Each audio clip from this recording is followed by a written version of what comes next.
ধৃতিদি পড়ার তরফ থেকে আমাদের এটা 3 নম্বর ভিডিও।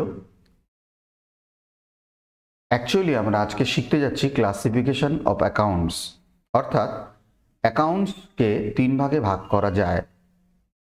তো এই 3 ভাগের যে ভাগটা যে কিভাবে আমাদের করতে হয় তার তো একটা নির্দিষ্ট নিয়ম আছে, ফর্মুলা আছে। তো সেই ফর্মুলাটাই আজকে শুনতে যাচ্ছি, বুঝতে যাচ্ছি, আলোচনা করতে যাচ্ছি যে অ্যাকাউন্টকে কয় ভাগে ভাগ করা যায়, আমরা চিনব কি করে। আমরা এটা অ্যাকাউন্টকে চেনার উপায় বলে থাকি। তো অ্যাকাউন্টিং টার্মের মধ্যেই কিন্তু এটা পড়ে। অ্যাকাউন্টিং অনেক টার্ম আছে না, হট করে যদি তোমায় কেউ জিজ্ঞাসা করে ফেলে নমিনাল অ্যাকাউন্ট কি, রিয়েল অ্যাকাউন্ট কি, পার্সোনাল অ্যাকাউন্ট বলতে কি বোঝো, তো আমি অ্যাকাউন্টিং টার্মের মধ্যেই এটাকে ফেলছি। আমি ইন্দ্রজিৎ সূত্রধর, আমার সঙ্গে থেকো। আমি আরও অনেক রকমের অ্যাকাউন্টস রিলেটেড অনেক ভিডিও পরবর্তী সময় আরও নিয়ে আসবো। পরবর্তী ভিডিওগুলো পরপর দেখতে থাকবে। এবারে শুরু করি আমাদের আজকের টপিক, অ্যাকাউন্টের শ্রেণীবিভাগ। দেখো, অ্যাকাউন্টকে না অ্যাকচুয়ালি 3 ভাগে ভাগ করা যায়। একটা হচ্ছে পার্সোনাল অ্যাকাউন্ট, একটা হচ্ছে রিয়েল অ্যাকাউন্ট, একটা হচ্ছে নমিনাল অ্যাকাউন্ট। এখন কোশ্চেন হচ্ছে, আমি চিনবো কি করে যে এটা পার্সোনাল অ্যাকাউন্ট, এটা যে রিয়েল অ্যাকাউন্ট আমি বুঝবো কি করে, আর নমিনাল অ্যাকাউন্টের বৈশিষ্ট্য কেমন হয় আমি জানবো কি করে কোনটা নমিনাল অ্যাকাউন্ট। আমি চেষ্টা করছি তোমাদেরকে ব্যাপারটা সুন্দর করে বোঝানোর। পার্সোনাল অ্যাকাউন্টের ক্ষেত্রে কোনো নাম থাকলেই সেটা পার্সোনাল অ্যাকাউন্ট হয়।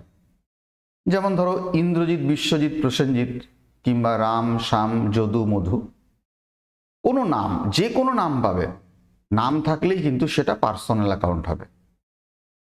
তাহলে নাম পেয়ে গেলে আমরা নিশ্চিন্ত হয়ে গেলাম যেটা একটা পার্সোনাল অ্যাকাউন্ট। কোনো ব্যক্তির সাথে সম্পর্কিত এটা বোঝালেও কিন্তু পার্সোনাল অ্যাকাউন্ট হয়।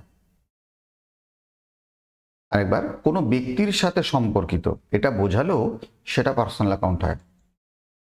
যেমন আমি উদাহরণের সাহায্যে বোঝানোর চেষ্টা করছি। মালিক শুরুর দিন ব্যবসায় যে টাকাটা দেয় তাকে ক্যাপিটাল বলে। আরেকবার, মালিক শুরুর দিন ব্যবসায় যে টাকাটা দেয় তাকে ক্যাপিটাল বলে। ক্যাপিটাল শব্দটার সঙ্গে অন্য কেউ না, মালিক নামক এক ব্যক্তি জড়িত। অন্য কেউ টাকা দিলে তাকে তো টাকা ধার করা বলে, কিন্তু ক্যাপিটাল শব্দটা তখনই অ্যাক্টিভেট হবে, তখনই বিচার্য হবে যখন মালিক টাকাটা দেয়। তাহলে ক্যাপিটাল শব্দটার সঙ্গে একটা ব্যক্তি জড়িত, যিনি মালিক, তাহলে ক্যাপিটালটা পার্সোনাল অ্যাকাউন্ট হলো। এটাই আমি তোমায় কিছুক্ষণ আগে বোঝাতে চেয়েছিলাম। কোনো ব্যক্তির সাথে সম্পর্কিত এটা বোঝালেও সেটা পার্সোনাল অ্যাকাউন্ট হয়। যেমন ব্যবসা থেকে মালিক তার প্রয়োজনে টাকা তুলতেই পারে বা কিছু জিনিসপত্র তুলে নিয়ে যেতে পারে, তাকে ড্রয়িংস বলে। অর্থাৎ মালিক ব্যবসা থেকে কিছু তুললে তাকে ড্রয়িংস বলে। কিন্তু অন্য কোনো ব্যক্তি যদি ব্যবসা থেকে কিছু তুলে নেয় তাকে চুরি বলে। তো ড্রয়িং শব্দটার সঙ্গে কিন্তু একটা ব্যক্তি জড়িয়ে আছে, তিনি হলেন মালিক। মালিক তুললেই ড্রয়িংস, লোক তুললে না জানিয়ে, মালিককে না জানিয়ে লোক যদি, কোনো ব্যক্তি যদি, কোনো কর্মচারী যদি ব্যবসার ক্যাশ বাক্স থেকে টাকা তুলে নেয় তাকে চুরি বলে। অথচ মালিক তুলে তাকে ড্রয়িংস বলে। তাহলে ড্রয়িংস শব্দটা এক ব্যক্তির সাথে জড়িত, তিনি হলেন মালিক। যাকে বাকিতে বিক্রি করব তাকে ডেটর্স বলে। ভালো করে বোঝার চেষ্টা করো। ধরো দুই ভাই আছে, যদু আর মধু। যদুও আমার বন্ধু, মধুও আমার বন্ধু, আমরা একসঙ্গে ছোটবেলায় ফুটবল খেলেছি।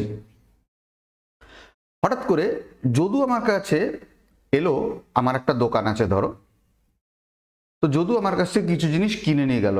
যদু আর মধু দুই ভাই, যদু এলো কিছু কিনে নিয়ে গেল বাকিতে, আমি ওর কাছ থেকে 600 টাকা পাই। যদু আর মধু কার কাছে টাকা পাই?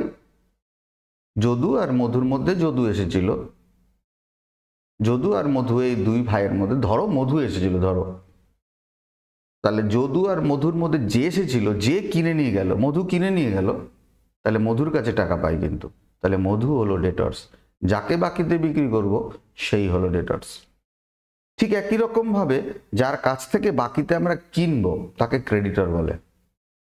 যেমন ধরো মিস্টার গোস্বামীর কাছ থেকে আমরা জিনিসপত্র বাকিতে কিনে এনে মাল বিক্রি করি, তো মিস্টার গোস্বামী হলেন আমার ক্রেডিটর।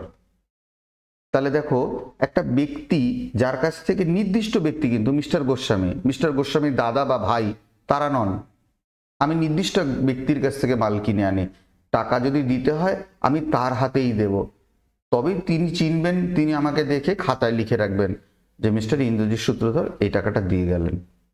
তাহলে ক্রেডিটর এক নির্দিষ্ট ব্যক্তির সাথে জড়িত, তাই সেটা পার্সোনাল অ্যাকাউন্ট হলো। আশা করি বোঝাতে পেরেছি। যদি কোনো সমস্যা থাকে আমাকে অবশ্যই কমেন্টে জানাবে। এরপরে আসে রিয়েল অ্যাকাউন্ট। তো রিয়েল অ্যাকাউন্ট কি?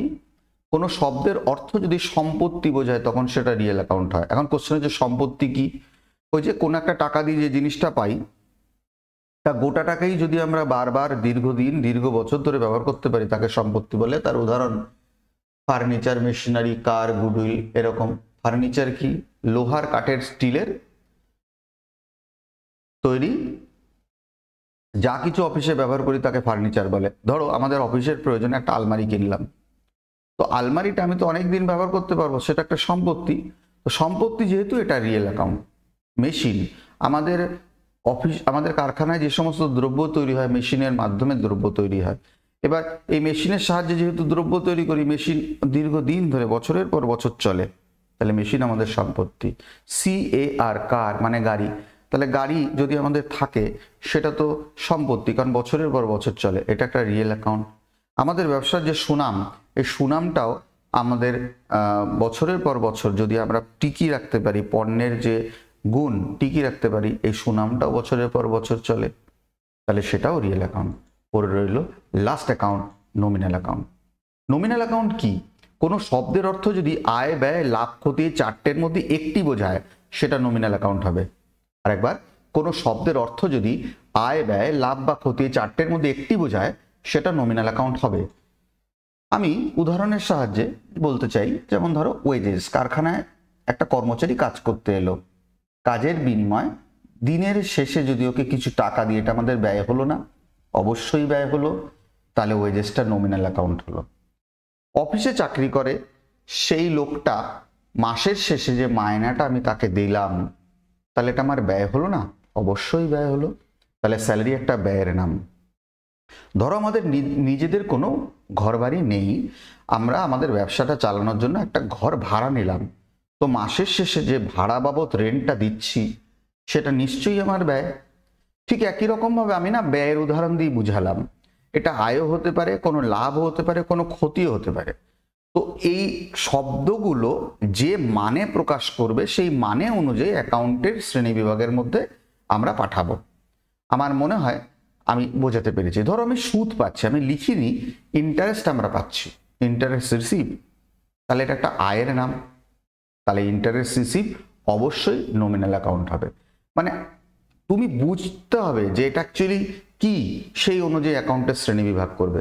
যেমন ধরো আমাদের একটা পুরনো কিছু সম্পত্তি ছিল, ধরো একটা পুরনো আলমারি বিক্রি করে আমরা আমাদের 8,000 টাকার আলমারি বিক্রি করে 3,000 টাকা পেলাম, তাহলে 8,000 টাকার জিনিস 3,000 টাকা পেলে ক্ষতি হলো না?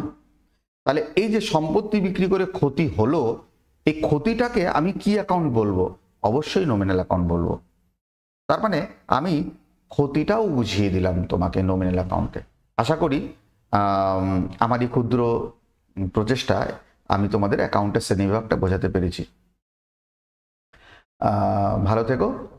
পরবর্তী ভিডিও আমি বাড়ানোর চেষ্টা করব।